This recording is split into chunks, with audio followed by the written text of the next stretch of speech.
Audio Jungle। Hello साथियों, नमस्कार। एक बार फिर हम यहाँ पर देखने वाले हैं हिंदी टीचिंग मेथड। हिंदी भाषा, आपके प्रथम भाषा हिंदी हो चाहे दूसरी भाषा हिंदी हो, 15-15 क्वेश्चन दोनों से हमने ऐड किए हैं। यहाँ पर टीचिंग मेथड शिक्षण वीडियो से संबंधित क्वेश्चन देखेंगे यहाँ पर। और चैनल पर पहली बार देख रहे हो तो चैनल को जरूर सब्सक्राइब करें। शिक्षण वीडियो से संबंधित किस टाइप के क्वेश्चन पूछे जाते हैं, पिछली प्रतियोगी परीक्षाओं से लिए गए क्वेश्चन है साथियों। यहाँ पर पिछले मॉडल पेपरों के क्वेश्चन मैंने यहाँ पर सेलेक्ट किए हैं। पहला क्वेश्चन देखो, क्वेश्चन क्या है? भाषिक सामग्री। भाषिक सामग्री क्या है? 4 विकल्प है यहाँ पर। भाषिक सामग्री के बारे में बताना है। मूल विषय वस्तु, प्रत्ययों, शब्दावली। मूल विषय वस्तु, प्रत्यय। तो यहाँ पर भाषिक सामग्री कौन सी हो जाएगी? सही विकल्प हो जाएगा भाषा से रिलेटेड शब्दावली। भाषिक सामग्री क्या है? शब्दावली है साथियों, विकल्प सी। अगला क्वेश्चन देखो, क्वेश्चन है कौन सी शिक्षण व्यू रचना जनतंत्रात्मक है? कौन सी शिक्षण व्यू रचना जनतंत्रात्मक है? परियोजना व्यू रचना, व्याख्यान, अभिक्रमित अनुदेशन, दृष्टांत व्यू रचना। तो कौन सी शिक्षण व्यू रचना जनतंत्रात्मक है? साथियों यहाँ पर इसका सही विकल्प होने वाला है यहाँ पर विकल्प ए, परियोजना व्यू रचना। अगला क्वेश्चन देखो, अधिक विश्वसनीय परीक्षण है। अधिक विश्वसनीय परीक्षण कौन सा है? शिक्षक निर्मित परीक्षण, मौखिक परीक्षण, आत्मनिष्ठ परीक्षण, परमापीकृत परीक्षण। तो यहाँ पर अधिक विश्वसनीय परीक्षण कौन सा होगा? विकल्प डी होगा यहाँ पर, परमापीकृत परीक्षण। व्याकरण शिक्षण की किस प्रणाली को विकृत रूप से सुग्गा प्रणाली भी कहते हैं?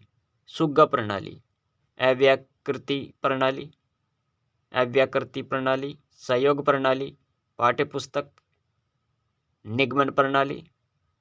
तो विकृत रूप से सुग्गा प्रणाली के नाम से जानी जाती है व्याकरण शिक्षण की वह प्रणाली। कौन सी होगी यहाँ पर? तो याद रखिएगा इसका सही विकल्प है विकल्प सी, पाठ्यपुस्तक प्रणाली। पाठ्यपुस्तक प्रणाली, इसमें क्या होता है इसके बारे में आपको याद रखना है। यह मनोवैज्ञानिक विधि है। इस विधि में व्याकरण की पुस्तक के आधार पर व्याकरण का अध्ययन कराया जाता है। इसमें शिक्षक पहले पुस्तक के नियमों की व्याख्या करेगा, फिर विद्यार्थी उन नियमों और उदाहरणों को क्या करेंगे? कंटेस्ट कर लेंगे, याद कर लेंगे। तो यह है पाठ्यपुस्तक प्रणाली, सुग्गा प्रणाली। व्याकरण शिक्षण के लिए आगमन विधि को बेहतर माना जाता है। इसमें बच्चे उदाहरणों से नियमों की ओर जाते हैं। किसमें? व्याकरण शिक्षण के आगमन विधि में। तो यह सबसे बेस्ट है, आगमन विधि को बेहतर माना जाता है। 5वां क्वेश्चन देखो, क्वेश्चन क्या है? एक बालक जरूरत से ज़्यादा अपने आप को असमर्थ समझ रहा, वह हीन भावना ग्रंथि से पीड़ित है और आत्मविश्वास खो बैठा है। एक शिक्षक के नाते आप उसका उपचार कैसे करेंगे? सहानुभूतिपूर्ण व्यवहार करके, दंड देकर उसको सजा देंगे, परिवार को सूचना देंगे, परिवार को सूचित करेंगे, या फिर मित्रों के साथ घूमने की प्रेरणा देंगे। तो यहाँ पर इसका सही विकल्प होगा विकल्प ए सही होगा। यहाँ पर सबसे अच्छा उदाहरण यही है, सहानुभूतिपूर्ण व्यवहार।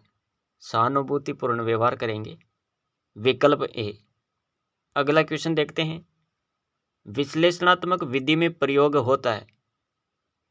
क्या प्रयोग होता है इसमें? विश्लेषणात्मक विधि में आपको देखना है यहाँ पर शब्द से वर्ण, वर्ण से शब्द, या शब्द से वाक्य, वाक्य से पैराग्राफ। अगर बात करें विश्लेषणात्मक विधि की तो इसमें होगा शब्द से वर्ण। इसमें क्या होगा? शब्द से वर्ण होगा, विकल्प ए। और संश्लेषणात्मक विधि की बात करें तो वर्ण से शब्द हो जाएंगे।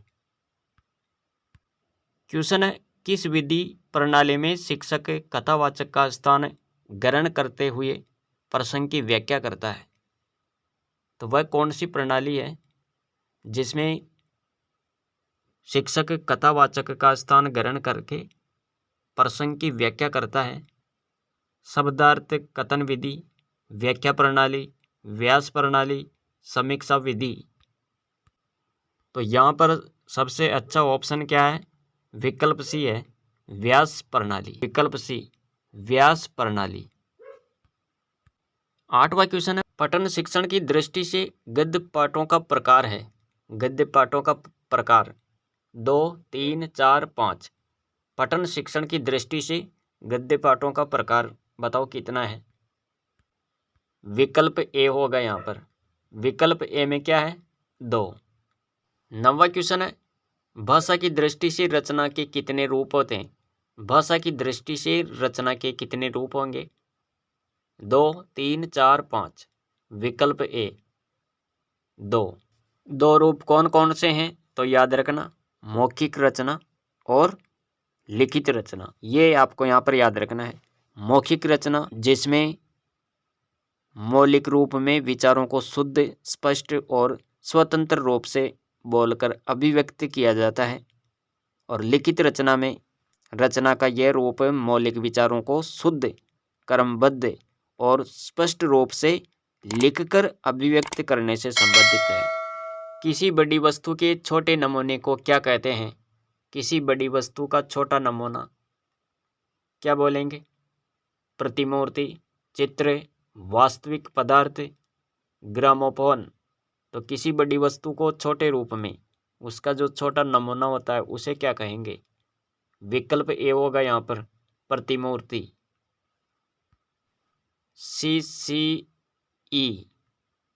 CCE में व्यापकता का आशय निम्न में से नहीं है। CCE में व्यापकता का आशय निम्नांकित में से नहीं है। क्या नहीं है? विषय की व्यापकता, उपकरणों की व्यापकता, दायरे की व्यापकता, प्रश्नों की व्यापकता। तो यहाँ पर आपका सही विकल्प डी होगा, प्रश्नों की व्यापकता। और CCE का मतलब है सतत और व्यापक मूल्यांकन का अर्थ विकास के आवश्यक क्षेत्रों को मापने के लिए छात्र के प्रदर्शन का मूल्यांकन करना। ये CCE में आता है। यानी विद्यालय से संबंधित जितनी भी गतिविधियां होती है, बच्चों के विकास का मूल्यांकन करने की ये एक प्रक्रिया है CCE। इसे सतत एवं व्यापक मूल्यांकन भी कह सकते हैं। अगला क्वेश्चन है, उद्बोधन विधि का उपभेद नहीं है। उद्बोधन विधि, इसका जो उपभेद नहीं है वो बताना है। दृश्य विधान, अभिनय, कहानी, अनुवाद। उद्बोधन विधि का उपभेद नहीं है। विकल्प डी होगा यहाँ पर, अनुवाद। उद्बोधन विधि किसे कहते हैं, इसका तात्पर्य क्या है? तो याद रखना यहाँ पर, यह शिक्षण की एक तकनीक है जिसमें शिक्षक छात्रों से सीधे उत्तर देने के बजाय उनसे प्रतिक्रियाएं, विचार या जानकारी हासिल करता है। और इस विधि में शिक्षक छात्रों को सक्रिय रूप से भाषण या लेखन करने के लिए प्रोत्साहित करता है। उद्बोधन विधि के जरिए छात्रों को उनके ज्ञान पर विचार करने, उन्हें लक्ष्य भाषा में अभिव्यक्त करने में मदद मिलती है। इससे छात्र सीखने की प्रक्रिया में सक्रिय रूप से भाग लेते हैं, उनकी समझ और अवधारणा में सुधार होता है। तो ये उद्बोधन विधि है। और इससे संबंधित उपभेद आप यहाँ पर देख रहे हैं, दृश्य विधान, अभिनय, कहानी, लेकिन ये अनुवाद नहीं होगा यहाँ पर। विकल्प डी। विज्ञान शिक्षण की विधि जिसमें शिक्षण सामान्य से विशिष्ट की ओर बढ़ते हैं उसे कहा जाता है। सामान्य से विशिष्ट की ओर, आगमन विधि, व्याख्यान विधि, निगमन, प्रयोगशाला विधि। तो ये कौन सी विधि है?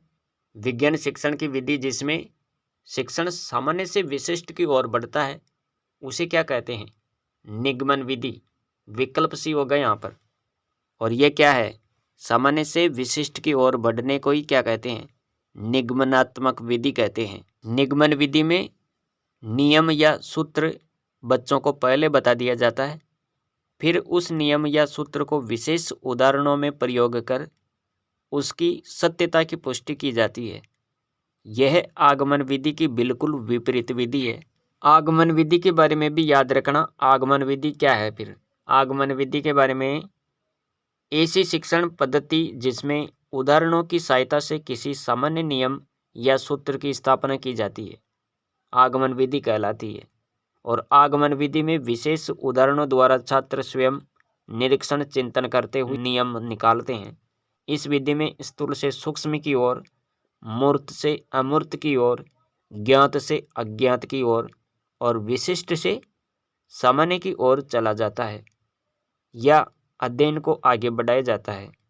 तो ये आगमन विधि के बारे में आपको याद रखना है। यहाँ पर निगमन विधि के बारे में हमने देख लिया। और व्याख्यान विधि क्या है? फिर व्याख्यान विधि के बारे में याद रखें। व्याख्यान विधि सबसे प्राचीन विधि है और व्याख्यान विधि में अध्यापक एक एक शब्द का अर्थ स्पष्ट करता है और छात्र सामने बैठकर सुनते रहते हैं। शिक्षक विषय सामग्री को विभिन्न प्रविधियों या उदाहरणों के माध्यम से छात्रों के समक्ष प्रस्तुत करता है। इस विधि से शिक्षण करने का मुख्य उद्देश्य आलोचना, समालोचना, मूल्यांकन अथवा समीक्षा करना है। यह श्रवण आधारित विधि है। तो ये आपको यहाँ पर देखना है। क्वेश्चन है, कविता शिक्षण की प्रश्नोत्तर प्रणाली को और किस नाम से जाना जाता है? कविता शिक्षण की प्रश्नोत्तर प्रणाली को और किस नाम से जाना जाता है? व्याख्या प्रणाली, खंडान्वय प्रणाली, शब्दार्थ कथन प्रणाली या व्यास प्रणाली? तो कविता शिक्षण की प्रश्नोत्तर प्रणाली, इसे अन्य नाम से जाना जाता है। यहाँ पर वह कौन सा है? कौन सी प्रणाली कही जाएगी ये? तो विकल्प आपका यहाँ पर विकल्प डी सही होगा। यहाँ पर खंडान्वय प्रणाली भी कही जाती है ये प्रश्नोत्तर प्रणाली। कविता शिक्षण की प्रश्नोत्तर प्रणाली को खंडान्वय प्रणाली के नाम से भी जाना जाता है। विकल्प भी सही होगा यहाँ पर। अगला क्वेश्चन देखो, व्याकरण शिक्षा स्वतंत्र रूप में किस विधि में नहीं दी जाती है? व्याकरण शिक्षा स्वतंत्र रूप में किस विधि में नहीं दी जाती है? भाषा संसर्ग विधि होगी, आगमन, निगमन या पाठ्य पुस्तक? व्याकरण शिक्षा स्वतंत्र रूप में किस विधि में नहीं दी जाती? तो यहाँ पर आपका सही विकल्प क्या होगा? विकल्प ए होगा यहाँ पर, भाषा संसर्ग विधि। इसमें व्याकरण शिक्षा स्वतंत्र रूप में नहीं दी जाती है। बुलेटिन बोर्ड है, बुलेटिन बोर्ड सर्वे सामग्री है, दृश्य सामग्री, दृश्य सर्वे सामग्री, कोमल सामग्री? तो बुलेटिन बोर्ड किस टाइप की सामग्री है ये? विकल्प तो ये दृश्य सामग्री है, इसे देखा जा सकता है। एक अच्छे मूल्यांकन की कौन सी विशेषता नहीं है? अच्छे मूल्यांकन की कौन सी विशेषता नहीं है? एक अच्छे मूल्यांकन की कौन सी विशेषता नहीं है? वेद्यता, वस्तुनिष्ठता, आत्मनिष्ठता, व्यापकता? तो अच्छे मूल्यांकन की जो यहाँ पर विशेषता नहीं है वो आपको यहाँ पर बताना है। देखो, वेद्यता, वस्तुनिष्ठता और व्यापकता ये मूल्यांकन की विशेषता है, जबकि आत्मनिष्ठता की बात करें तो ये व्यक्तिगत है। व्यक्तिगत आत्मनिष्ठता यही आपका सही विकल्प होने वाला है। यहाँ पर ये मूल्यांकन की विशेषता नहीं है, विकल्प सी। अगला क्वेश्चन देखो, 18 नंबर का क्वेश्चन है, किस विधि में मातृभाषा के माध्यम से किसी नवीन भाषा को पढ़ाया जाता है? यह कथन कौन सी विधि के संदर्भ में कहा गया है? तो किस विधि के संदर्भ में यह कथन यहाँ पर प्रेजेंट होता है? गठन विधि में, प्रत्यक्ष विधि में, वेस्ट की विधि, परोक्ष विधि? तो यहाँ पर इसका सही विकल्प हो जाएगा विकल्प डी, परोक्ष विधि। इस विधि में मातृभाषा के माध्यम से किसी नवीन भाषा को पढ़ाया जाता है।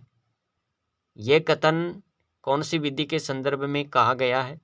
तो परोक्ष विधि हो जाएगा यहाँ पर, विकल्प डी। 19वां क्वेश्चन है, वर्तनी की विधिवत शिक्षा का ज्ञान किस स्तर पर होना चाहिए? वर्तनी की विधिवत शिक्षा का ज्ञान प्राथमिक स्तर पर, उच्च प्राथमिक स्तर पर, माध्यमिक स्तर पर, उच्च माध्यमिक स्तर पर। वर्तनी की विधिवत शिक्षा का ज्ञान, वर्तनी की विधिवत शिक्षा का ज्ञान किस स्तर पर हो जाना चाहिए? तो यहाँ पर आप याद रखेंगे विकल्प ए, प्राथमिक स्तर पर। तो सही विकल्प हो जाएगा ए, प्राथमिक स्तर पर। वस्तुनिष्ठ प्रश्न का प्रकार बताओ। वस्तुनिष्ठ प्रश्न कौन सा है यहाँ पर? आलोचनात्मक प्रश्न, विश्लेषणात्मक, मिलान प्रश्न, व्याख्यात्मक। तो वस्तुनिष्ठ प्रश्न का प्रकार कौन सा होगा? मिलान प्रश्न, विकल्प सी होगा यहाँ पर। किस विधि द्वारा विद्यार्थियों को मौखिक अभिव्यक्ति में प्रेषित किया जा सकता है? किस विधि द्वारा विद्यार्थियों को मौखिक अभिव्यक्ति में प्रेषित किया जा सकता है? प्रश्नोत्तरी द्वारा, वाक्य रचना द्वारा, कहानी लेखन के द्वारा, चित्र निर्माण के द्वारा। तो किस विधि द्वारा विद्यार्थियों को मौखिक अभिव्यक्ति में प्रेषित किया जा सकता है? तो यहाँ पर आपका सही विकल्प क्या होगा? सही विकल्प ए होगा यहाँ पर।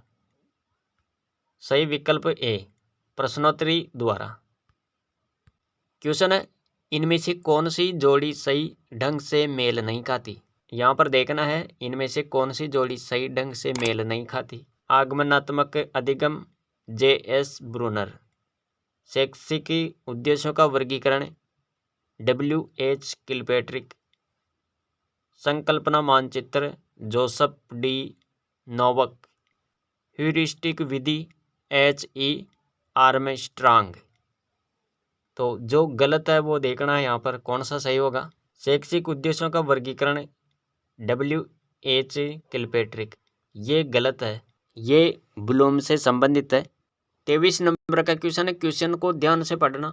जिस प्रकार चित्रकार के लिए तुलिका और फलक वांछनीय है, ठीक उसी प्रकार अथवा उससे भी कुछ अधिक अध्यापक के लिए श्यामपट्ट तथा खड़िया की टुकड़े का महत्व है। ये दोनों वस्तुएं सफल अध्यापक की सतत संगिनी है।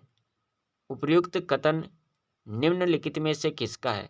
ये कथन किसका है ये आपको यहाँ पर बताना है।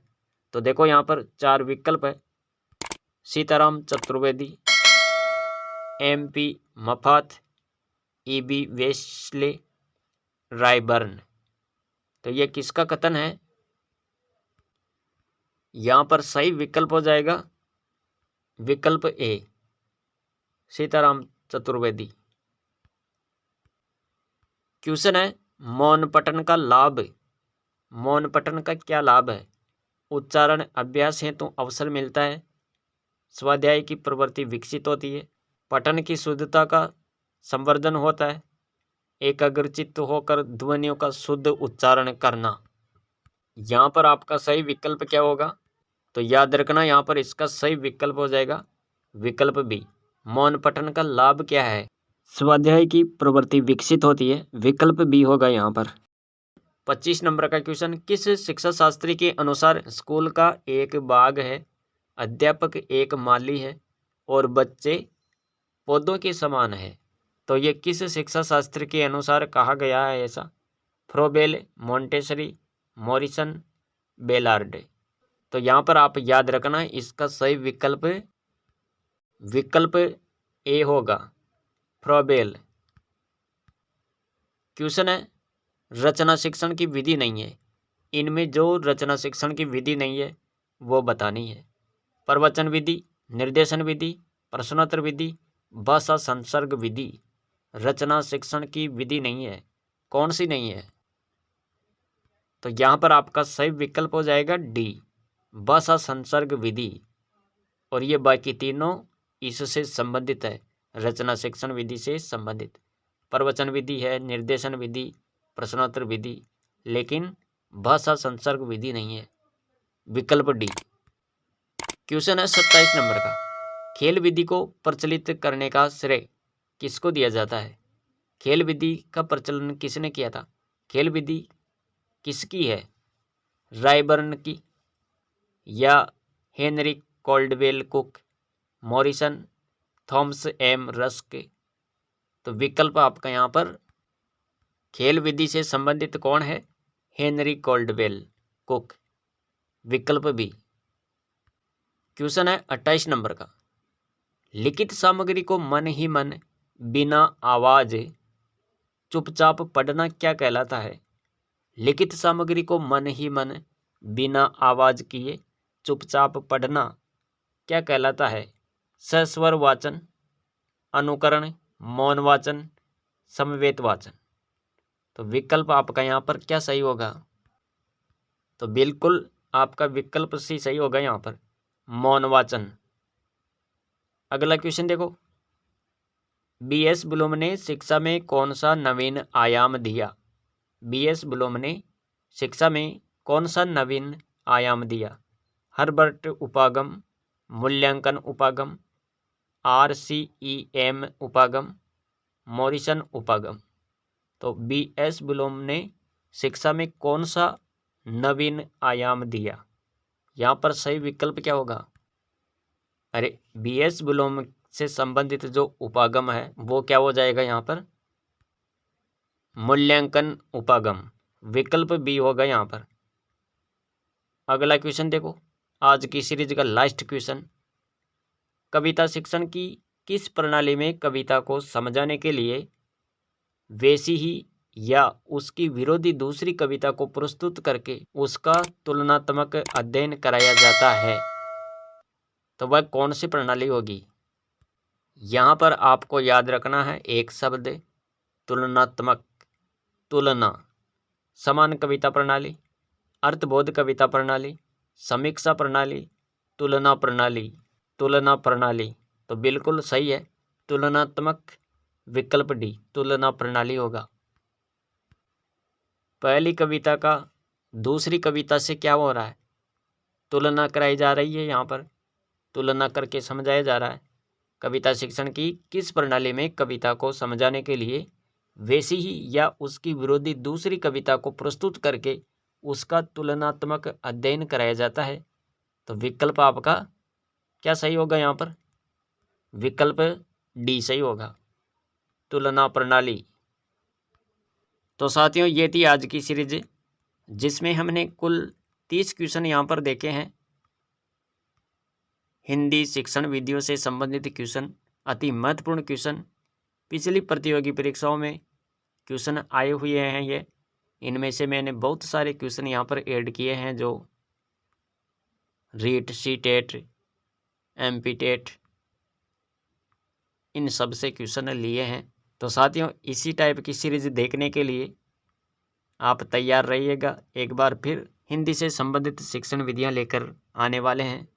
संबंधित क्वेश्चन देखेंगे किस टाइप के क्वेश्चन आते हैं टीचिंग मेथड के। तो आज के लिए इतना ही। Thanks for watching.